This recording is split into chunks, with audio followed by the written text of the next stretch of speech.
guys, and welcome back to Eden. So let's just jump right back in. Whew, I'm full. Sion finally awake, sipped on her after breakfast tea. It was delicious again today. You're really good at cooking, Ro. Oh, I wouldn't really call this cooking. I've done it since I was a kid, and I've prepared meals by myself on the battlefield as well. It's not that difficult once you get used to it. I really wouldn't know. Sion murmured a bit sadly. This girl accomplished feats normal people couldn't even imagine, but when it comes to normal everyday things, she was virtually helpless. All manners of housework, including cooking, were practically impossible. Even everyday necessities were insurmountable feats for her. If I left her alone, she couldn't take a bath, brush her hair, or even change her clothes. To make matters worse, she could fall asleep virtually anywhere, and waking her back up was a chore in and of itself. She was quite a hopeless girl. Is it just my imagination, or am I being pitied right now? Must be your imagination. But her intuition and mind were both razor sharp. Those two things were so extraordinary, they made up for the 10 or 20 things she couldn't do. Alright then, I'm going to clean up. Oh, I'll help. I signaled for her to stop when she tried to get up. No, I'm all set. Why don't you go get changed and bring out the laundry? Are you still angry from that time I broke a bunch of dishes? No, I'm not mad.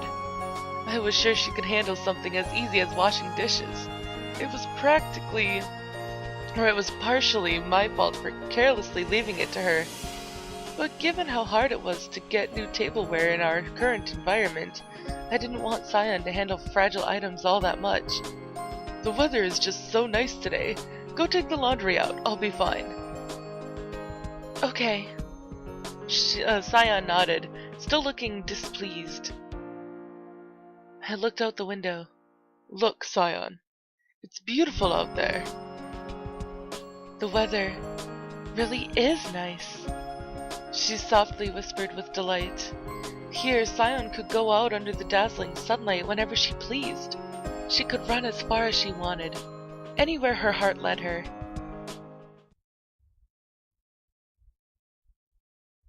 God, this game is beautiful. It had already been several months since we fled the research facility. It hadn't been difficult to avoid being noticed since most cities had already been deserted, but we still couldn't let our guard down for a moment. Ultimately, Sion and I finally made it to this mountain, the place I was born and raised and where my sister took refuge. We settled into this minimal living space after being on the run for 2 months. A few months have already passed since then. I couldn't tell whether that time had been long or short. Life on the run must have been hard on Sion and weakening her body, but she never complained. There were times she even seemed to enjoy it, surprisingly enough. Seeing, feeling, hearing the outside world for the first time. I could understand how it might have been fun for her. Still, I wondered how she had truly felt about those days where we were on edge 24/7 in fear of our pursuers. Sion wasn't the best at showing her emotions, and it seemed as though she hadn't really changed much from when she was at the research facility either. Ro. Huh? What are you spacing out for? Aren't you going to the fields? Yeah, sorry. I suppose the only notable change these past months would be that Sion had stopped calling me Warrant Officer Haruna and started calling me Ro. It made sense since I wasn't a soldier anymore. I doubted there was any deeper meaning to it. Granted, there was no telling exactly how the military was treating this situation. Haven't you been acting a bit strange since you came here? Have I?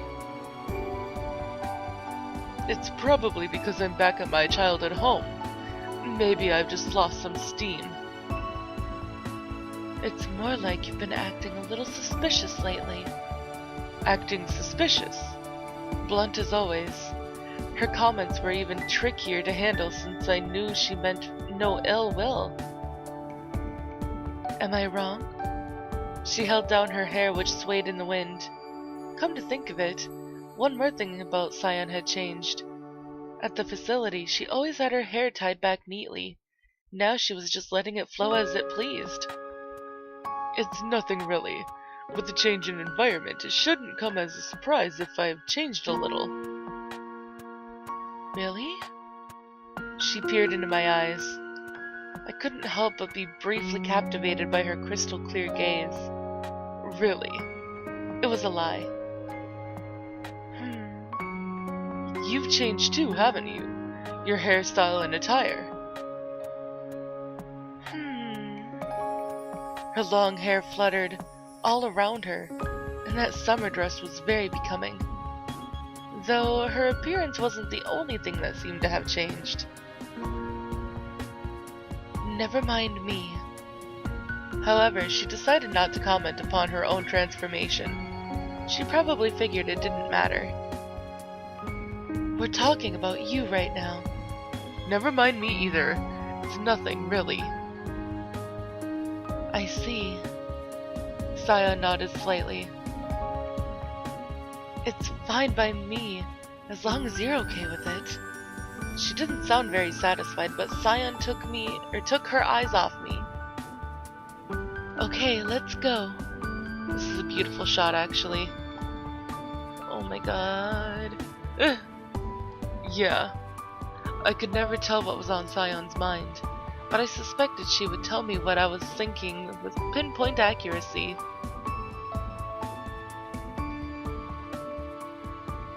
The first problem we faced when we got here was food. I went down the mountain and found some preserved goods in an abandoned town about 2 hours' drive away. There was more than enough for the two of us to eat comfortably for a few years. That being said, there was a limit to how much I could carry at once, and even though the town was uninhabited, there was an inherent danger of leaving the mountain repeatedly. Above all else, eating nothing but canned and preserved foods would get old fast. I found a few wild chickens on the mountain and was able to secure an egg supply, and on very rare occasions, we could slaughter one for meat. If it left us wanting for some other fresh foods as well. That being the case, after some discussion, we decided to grow our own. It was unsurprising that the fields I had tilled as a child became rough and ragged, so we had no choice but to rework them. Luckily, we had no shortage of land nor the necessary tools. I secured some seeds and seedlings in the town, but it wasn't a very satisfactory amount. The majority of my day was spent tending the fields at present. Should we expand the fields a little today? I folded my arms and gazed at the plots where the first of our crops were almost ready to harvest. Wouldn't maintenance be difficult if we expand any further? It's quite difficult already. Of course, Sion was helping with the fields as well. Her frilly clothes were hardly suited for garden work, but she had an avid distaste of attire that wasn't cute. According to her, if they get dirty, we can just wash them. Or so she said. For the record, I was the one who did the laundry. Oh well, it didn't matter. Ro, what are you looking at? Do I have something on me? No, nothing. I shook my head. There's just no telling how what we've already planted will turn out. It'll be better off planting more. The land isn't all that fertile either. This is land your parents cleared, isn't it? They didn't clear it, they just decided to settle down here. From the sounds of it, this whole area had been designated an abandoned sector for decades now. Now that you mention it, what happened to your parents? Her face told me she already had a few theories. My guess is they were probably separated or separated, or something of the sort. There was no real reason to hide it. As far as I was concerned, it was all in the past. It's more than likely that everyone who lived here were separatists, not just my parents. It was a conclusion I reached shortly after I joined the military. The solar panels installed on the summit ensured electricity, and the lake was an abundant water source. Not only were they capable of maintaining a self-sufficient food supply, everyone here lived fundamentally unreliant on external goods, my parents included. They had intended to live here forever. Even if the world were to perish, they had no intention of running into space. They wanted to meet their end on this planet. All would have been fine if they could have stayed. The Earth evacuation project wouldn't allow a single exception. Every last person was ordered to board the colony ships. Yeah, anyone who refused had a gun shoved in their face. Nobody was allowed to stay on Earth, save for a few government officials and soldiers. But, of course, they too were finally beginning to take off into space. It stands to reason that people will revolt if you resort to such drastic measures. That's why they were armed. They learned how to handle weapons, refined their strategies, collected intelligence, and prepared themselves. I hadn't realized it at the time, but I suspected I learned how to fight from my parents too. Was I able to easily adjust to the military and make my way across the battlefield so well because I had some elementary groundwork in place? Your parents and the people who lived here fought back, didn't they? Probably. I'm guessing they left the mountains and went on the offensive before they were overtaken by the army. But even if they did, Sion solemnly whispered, they were few in number, and I doubt they were well equipped. There's no way they could have won in a fight against a legitimate military force. I assume most of them died. I assume most of them died. I had personally taken part in subjugating guerrilla forces, so it was easy for me to imagine what sort of end most of them had met. There may well have been people I knew among the droves that I'd shot to death. I never looked at the bodies, so it was entirely possible. It was even possible that my parents... Sorry. Huh? Why are you apologizing? The project I pushed forward killed so many people. Far more people survived due to the project. It's not something you should fret over. No. I never once felt guilty about the many lives taken in my stead. That is probably my sin. Sion turned to look at the tiny sprouts dancing in the wind. Her face was deadpan. From a different perspective, Sion's iconic figure took on a completely different meaning. To those who did not think of her as a savior, those who opposed leaving Earth, she was the symbol of everything they hated. But then, the same could be said of anyone. You'll never get anything done if you want everyone to love you.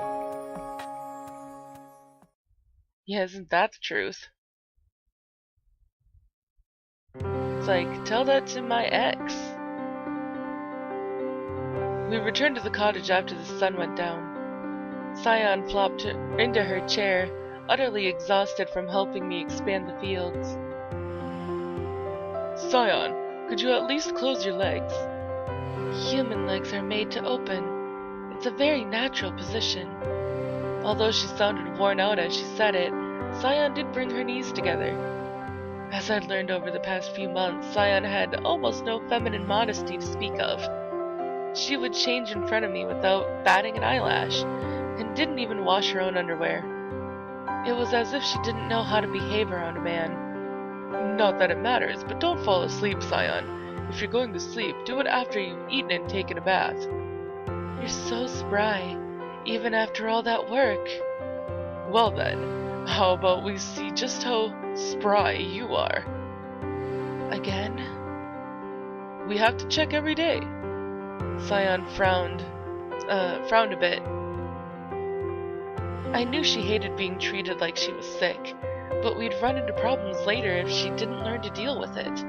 At present, I wasn't very concerned. Living on the mountains had given her quite a bit of stamina, so much that I could have sworn she'd gotten healthier. But we had to be on our guard. Scion didn't lie, but self-diagnosis was unreliable at best. They say one understands their own body best, but I didn't believe it for a second. In fact, I doubted that maid girl had known just how weak she had become. Okay, first open your mouth. Okay.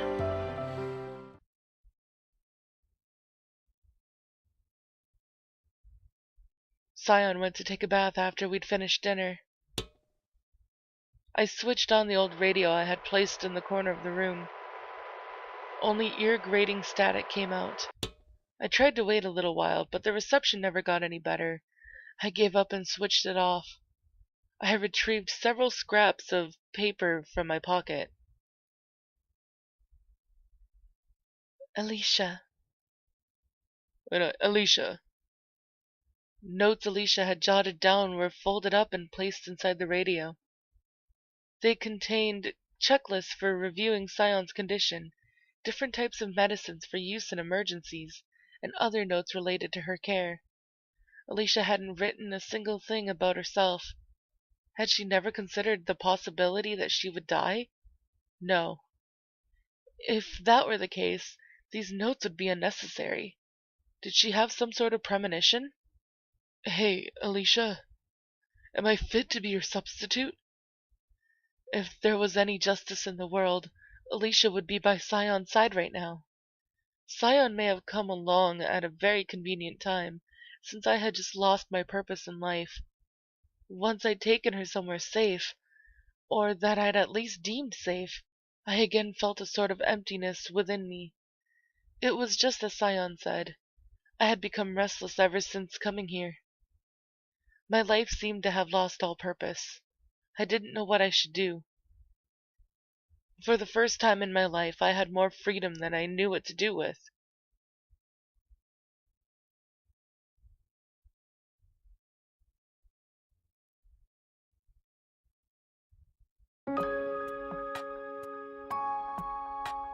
She said that she had started to think about the past on occasion.